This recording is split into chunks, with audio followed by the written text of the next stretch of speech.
Հանրապետության վարչապետի թեկնածուն Սամվել Կարապետյան։ Ազգային բարերար Սամվել Կարապետյանի գլխավորած դաշինքը հրապարակել է նախընտրական ցուցակի առաջին մասը։ Ցուցակը գլխավորում են Արեգ Կարապետյանը, երկրորդ եւ երրորդ տեղերում համապատասխանաբար իրավաբաններ Արամ Վարդևանյանն ու Գոհար Մելոյանն են։ Քաղաքական ուժի վարչապետի թեկնածուն Սամվել Կարապետյանն է։ Ապրիլի 11-ին երեկոյան 5-ին Ուժեղ Հայաստանը Ազատության հրապարակում մեծ հանրահավաք է հրավիրել, որի ընթացքում կհրապարակվի դաշինքի ամբողջ նախընտրական ցուցակը։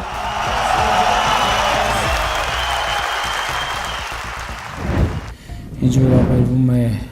տետատետ հանդիպմանը, մենք արդեն Հայաստանի վարչապետն այսօր հայտարարել է Վլադիմիր Պուտինի հետ պայմանավորվել են հանդիպել հունիսի երկրորդ կեսին խորհրդարանական ընտրություններից հետո։ բարձր մակարդակով հանդիպում ենք պայմանավորվել, այդ թվում հունիսի երկրորդ կեսին։ Խորհրդարանական ընտրություններին նախորդող ժամանակահատվածը Նիկոլ Փաշինյանի միմյանց թիրախավորելու մասին է։ Քաղաքականությունը ընդհանրապես հատկապես ժողովրդավարական երկրներում եւ հատկապես ընտրական շրջանում դրա մասին է, որ քեզ թիրախավորում են, դու ես թիրախավորում, հետո քեզ են թիրախավորում, հետո դու ես թիրախավորում։ Ինչու է վախենում ընտրապայքարի դուրս եկած իր հակառակորդներից ու նրանցով վախեցնում քաղաքացիներին, պնդում, եթե ինքը չընտրվի, ավերիչ պատերազմ է լինելու։ Վախեցնել ժողովրդին դա կներեք ոչ ճիշտ ձևակերպում է։ Մարդկանց ահուս սարսափի մեջ եք պահում։ Չէ, մենք ահուս սարսափի մեջ։ Դուք անընդհատ ասում եք պատերազմա լինելու, եթե ես չընտրեք։ Ես լսել եմ։ Շատ մեծ մտավախություն կա իմ մեջ, ու ես տառապում եմ դրանով։ Գիրք չեն կարդացել։ Եվ ընտրովի արդարադատության մասին են հարցրել մեր գործընկերները Նիկոլ Փաշինյանին, ինչու հղի կնոջը Սոնա Մնացականյանին մահացու վրաերթի ենթարկած վարչապետին ուղեկցող Ավտոշարասյան վարորդը ազատության մեջ է, իսկ պատարագին աղոթելու գնացած 18-ամյա Դավիթը կալանավորված։ Այնպես չի, որ մենք երջանիկ ենք Հայաստանում արդարադատության վիճակով։ Անհամատեղելի կալանքի հետ Դատախազության դիմաց այսօր բողոքի ակցիան իրականացրել Սուրբ Աննա եկեղեցու միջադեպի գործով կալանավորված 18-ամյա Դավիթ Մինասյանի հարազատները, ընկերները եւ փաստաբանները։ Երիտասարդի առողջական վիճակը շարունակում է մտահոգիչ մնալ, թեև փաստաբանը նշել է, որ հետազոտությունների արդյունքները չեն կարող այս պահին հրապարակել, պնդում է, որ տղան պետք է շուտապույտ ազատ արձակվի։ Այսօր առավոտյան եմ այցելել, գլխացավեր ուներ, գանգատներ ուներ, շատ կարճ եմ իրեն կարողացեցինք փորձել եմ հանգստացնեմ հնարավորինս, ասեց անդադ ուզում եմ քնեմ, թողը դուրս եմ եկել, էս է վիճակը, պալատում է, այո, պալատում է նստել։ Չէ, որովհետև գլխապտույտներ ունի։ Ակցիային մասնակից էին նաև հանրային դեմքեր, որոնք գրավոր դիմումը ներկայացրել են գլխավոր դատախազ Աննա Վարդապետյանին, պահանջելով ձեռնարկել համապատասխան քայլեր խփանման միջոցը անհապաղ փոխելու համար։ Հարգելի տիկին Վարդապետյան, մենք ՀՀ քաղաքացիների մի խումբ, չպատկանելով որևէ կուսակցության կամ քաղաքական շարժման, դիմում ենք ձեզ խնդրելով ուշադրություն դարձնել 18-ամյա դպրոցական Դավիթ Մինասյանի նկատմամբ կիրառված կալանքի միջոցին։ Դավիթ Մինասյանը դպրոցական է եւ ունի առողջական խնդիրներ, որոնք մեր համոզմամբ անհամատեղելի են կալանքի պայմանների հետ եւ կարող են վտանգել նրա առողջությունն ու կյանքի անվտանգությունը։ Բացի այդ, նա փաստացի զրկված է կրթություն ստանալու հնարավորությունից, այն դեպքում, երբ դպրոցում աչքի ընկնում բարձր առաջադիմությամբ։ Ստեղծված իրավիճակը կարող է անդառնալի ազդեցություն ունենալ նրա հոգեբանական վիճակի, կրթության եւ ապագայի վրա, ինչպես նաև առողջության։ Ակցիայի մասնակիցները խնդրել են հանդիպել անձամբ դատախազին իրավիճակը քննարկելու եւ տղայի խափանման միջոցը փոխելու համար, սակայն խնդրանքը կտրականապես մերժվել է։ Չենք եկել հանդիպելու բաժնի պետի եւ այլ մարդկանց հետ, մեր պահանջը միայն հանդիպել դատախազ Աննա Վարդապետյանի հետ։ Ձեզ ուղղակի կհանձնենք թղթերը, ոչ մի խնդիր, բայց մենք պահանջում ենք, որ գա, հրաժարվում է, այո, հրաժարվում է, չի իջնում եւ չպիտի։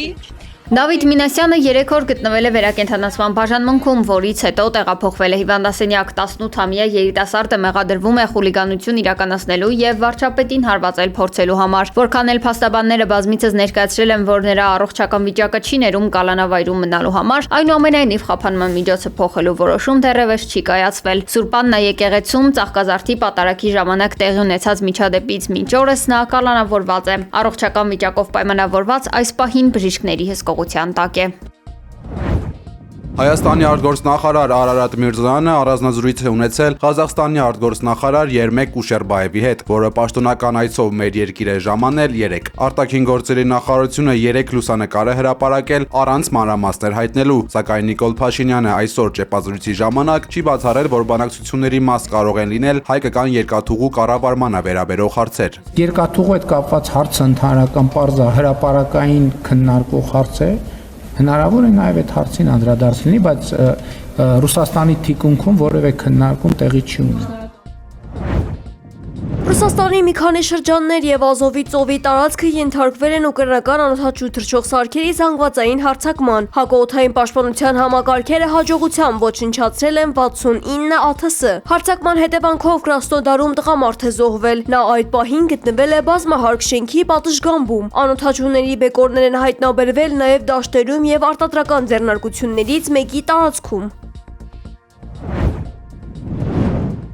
Լիբանանում սպանվել է Հեզբոլահի առաջնորդի քարտուղար եւ զարմիկ Ալի Յուսուֆ Հարշին։ Բեյրութի վրա Իսրայելի հարվածների հետևանքով հայտարարել է Իսրայելի պաշտպանության բանակը։ Իսրայելական բանակը Լիբանանում կրակել է իտալացի խաղաղապահների զրահափոխադրիչի ուղղությամբ։ Դեպքի համար արտգործնախարար Անտոնիո Տայանին պարզաբանում է պահանջել Իսրայելի դեսպանատնից։ Իսրայել կացը շնորհավորել է Իսրայելի պաշտպանության բանակին անթերի կատարման համար եւ վարչապետ Բենյամին Նեթանյահուին ղեկավարելու եւ իրանական ու լիբանանյան ճակատների միջև բաժանումը պահպանելու համար։ Ավելի վաղ Ցախալի խոսնակը հայտնել էր, որ չնայած Իրանի հետ հրադադարին, իրենք շարունակելու են հարվածները Լիբանանի ուղղությամբ։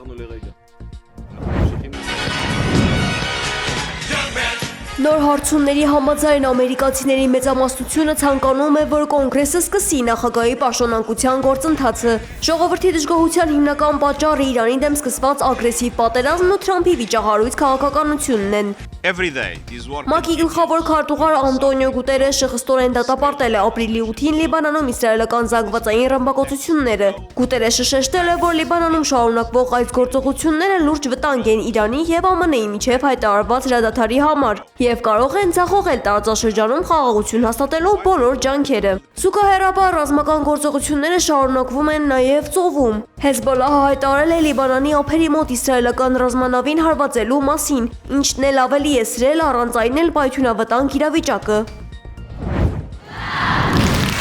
Հայաստանի աշխատաշուկայի ապագան ձևավորող ամենամասշտաբային հարթակը վերադառնում է։ Արդեն 5-րդ անգամ Career City Fest-ը պատրաստվում է հյուրընկալել հազարավոր այցելուների, առաջարկելով ավելին, քան պարզապես աշխատանքի տոնավաճառն է։ Փառատոնի մուտքը ազատ է, բայց միջոցառման գլխավոր պրոդյուսեր Սերգեյ Ուստունցը խնդրում է անպայման գրանցվել օրը ճիշտ պլանավորելու համար։ Եթե մուտքը ազատ է, ինչու պետքա վերցնենք անցատոմսը,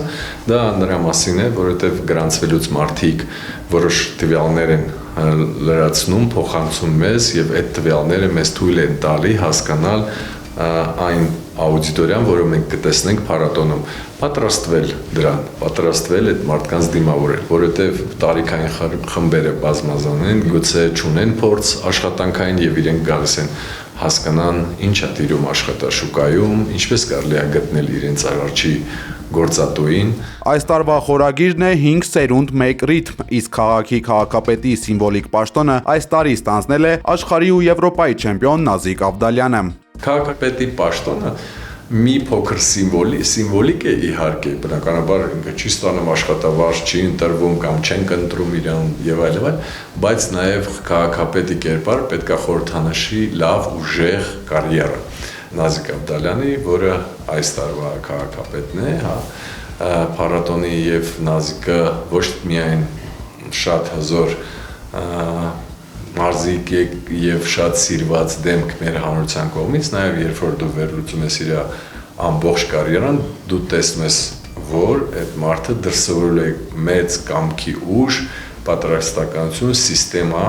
եւ հասելա այն ինչին հասելա։ Փառատոնը ինքնին մեկ ամբողջական էկոհամակարգ է բաղկացած 10-ից ավելի գոտիներից։ Այստեղ յուրաքանչյուր հատված ունի իր հստակ նպատակը, սկսած կրթական ու մասնագիտական կողմնորոշման գոտուց մինչև բացառիկ շոուներ։ Կրթական բաղադրիչը այս տարի առանձնահատուկ է։ Ավելի քան 100 հայ բանախոսներից բացի հատուկ հրավիրված է Google-ի եւ Huawei-ի նախկին ղեկավար Դանիել Սիբերգը։ Դանիել Սիբերգի կամ այլ մարդկանց հրավիրելը դա ոչ թե դրա համար է, որ Հայաստանում չկա մի բան, որը մենք ուզում ենք դրսից բերենք Դանիել Սիբերգի, այսպես ասեմ, կերպարի տեսքով,